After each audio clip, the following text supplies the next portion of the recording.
kemah dicacak. Akhirnya dari sinilah bermulanya apa yang dipanggil dengan kota Mekah Al-Mukarram.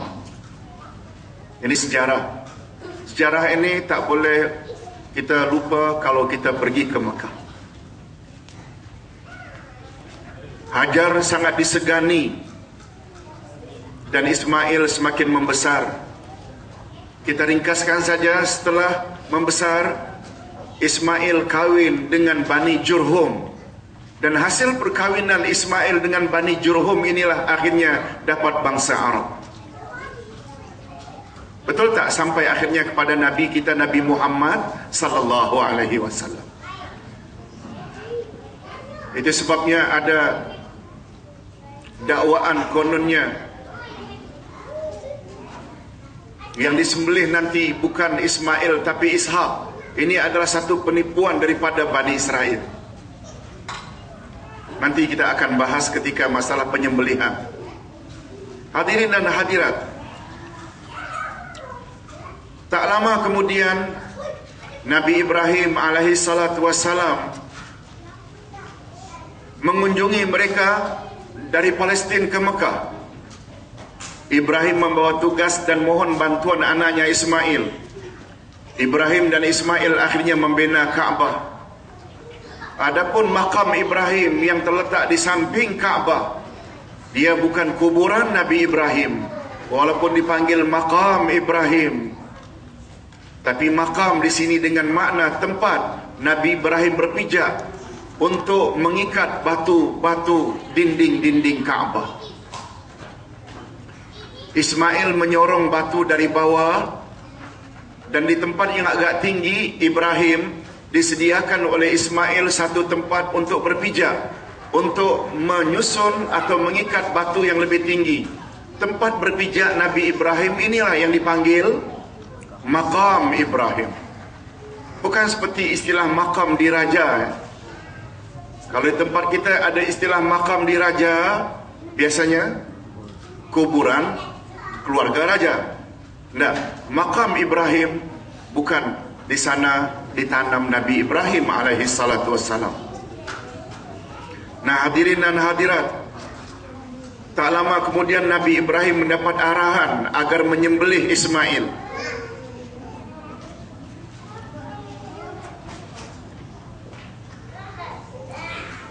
Nabi Ibrahim mendapat arahan tersebut melalui mimpi. Nabi Ibrahim alaihi salatu wassalam mendapat arahan menyembelih Ismail melalui mimpi. Nabi Ibrahim tidak teragak-agak menyampaikan hasil mimpinya kepada anaknya. Mengapa tidak teragak-agak? Karena hadirin dan hadirat, menurut keyakinan kita yang berpahaman Ahlus Sunnah wal Jamaah, mimpi para nabi adalah wahyu. Mimpi para nabi adalah wahyu. Beza dengan mimpi kita. Mimpi kita manusia biasa selaku umat ada 3 jenis. Kadang-kadang dari Allah, kadang-kadang dari syaitan, kadang-kadang hanya permainan tidur. Oleh sebab itu, bila dapat hasil mimpi, kita tak boleh kata ini confirm dari Allah. Jangan pula nanti kalau mimpi malam menyembelih anak langsung disembelih. Ini berbeza dengan mimpinya Nabi Ibrahim, sebab mimpi Nabi atau Rasul apa tadi adalah wahyu.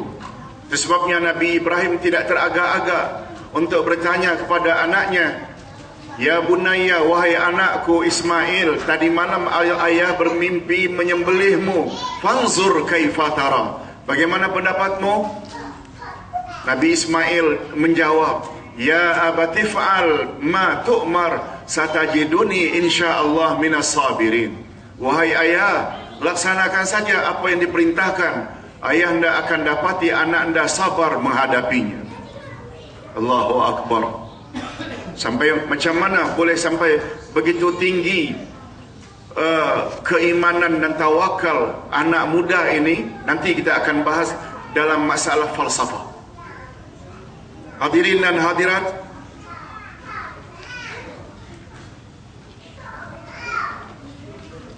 Ismail dibawa akhirnya ke Mina untuk disembelih.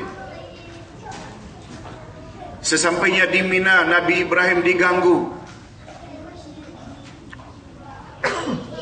oleh seseorang dengan mengatakan, "Wahai Ibrahim, sampai hati engkau akan sembelih anakmu satu-satunya? Siapa kelak yang akan meneruskan tugas dakwahmu bila anakmu yang satu-satunya ini kamu sembelih?" Nabi Ibrahim alaihissalatu wassalam kenal pasti siapa saja yang coba menghalang untuk melaksanakan perintah Allah itu adalah syaitan. Oleh sebab itu, Nabi Ibrahim tidak teragak-agak mengambil batu lalu melemparnya. Begitu dilempar tersungkur, Nabi Ibrahim terus lagi menuju ke Jabal Korban untuk menyembelih anaknya. Diganggu sekali lagi, dilempar lagi, tersungkur. Begitu berjalan menuju Jabal Korban kali ketiga, diganggu lagi dan dilempar lagi.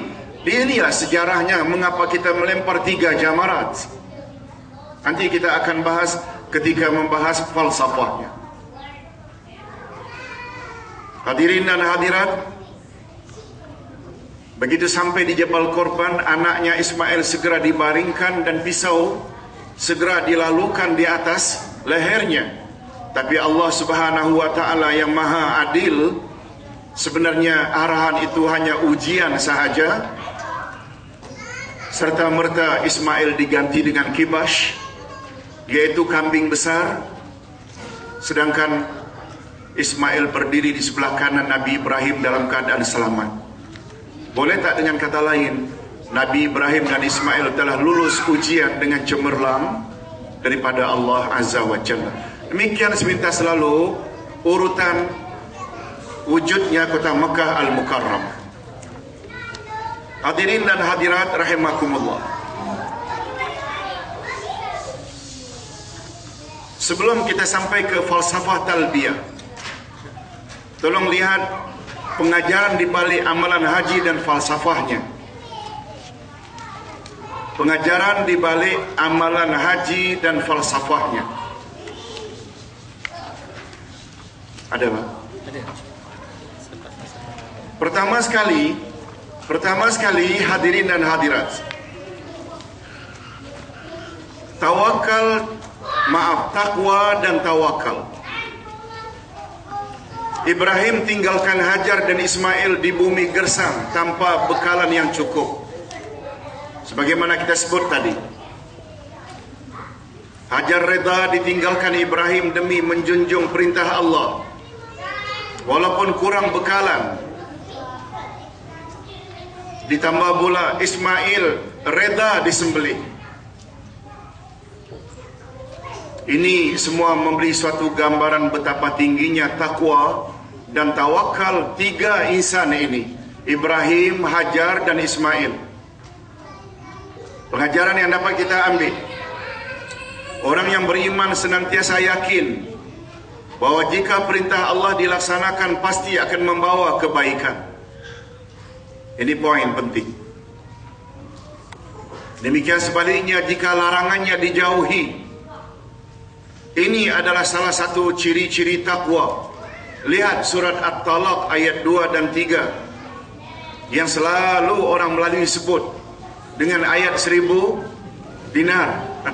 Ini orang Melayu selalu sebut ayat ini dengan ayat 1000 dinar. Allah Subhanahu wa ta'ala berfirman, coba seperti tadi kita baca bersama ayat yang akan saya baca, tolong ikuti.